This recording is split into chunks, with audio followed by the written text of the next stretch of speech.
बिहार का इतना बुरा हाल हो गया है कि एक बेटी अपने बाप के साथ सुरक्षित नहीं है। बेगूसराय से एक बाप अपनी बेटी को लेकर जिंदगी में पहली बार पटना आते हैं अपने बेटी का पॉलिटेक्निक का एग्जाम दिलाने, लेकिन उसे ये बात नहीं पता था कि पटना में जो नीट छात्रा कांड हुआ है वही कांड उसके बेटी के साथ होने वाला था। कलिकेट हिडन विला नाम के एक होटल में रूम लेते हैं, रूम नंबर 103। बेटी और बाप दोनों थके हुए थे, इसीलिए वो दोनों सो जाते हैं। रात के 12:48 पे उसके बेटी का कोई हाथ पकड़कर कमरे से बाहर खींच रहा था। इतने में ही उस लड़की के पिता का नींद खुल जाता है और वो कहने लगता है कि तुम कौन हो।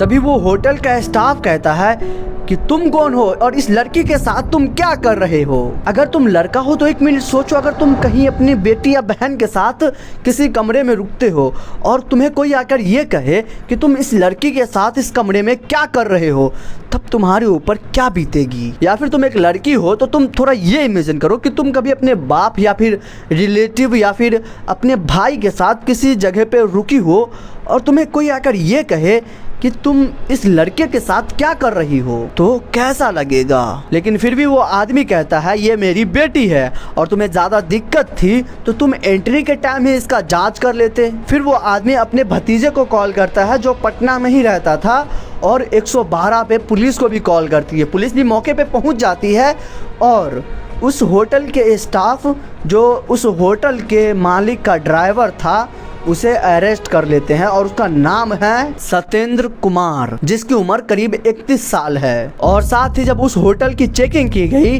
तो वहां से कुछ ऐसे चीजें सामने नजर आई जो पूरे समाज को शर्मनाक कर देने वाली चीजें थी। वहां पे बहुत सारे गंदे गंदे चीजें फेंकी हुई थी। साथ ही 3 लड़की और 4 लड़के को साथ में दारू पीते हुए भी पकड़ा गया है, जिसे पुलिस हिरासत में ले ली है और पूछताछ कर रही है। लेकिन पटना पुलिस और बिहार सरकार से मेरा एक सवाल है, क्या इसको भी इंसाफ मिलेगा या फिर पटना जो नीट छात्रा कांड थी उसके आरोपी को जैसे रिहा कर दिया गया है वैसे इसको भी रिहा कर देगा? क्योंकि भाई इसके पास भी बहुत पैसा है, होटल चला रहा है, कोई आम आदमी तो है नहीं। बाकी आप इनके लिए 2 शब्द क्या कहना चाहते हो कमेंट में जरूर बताना।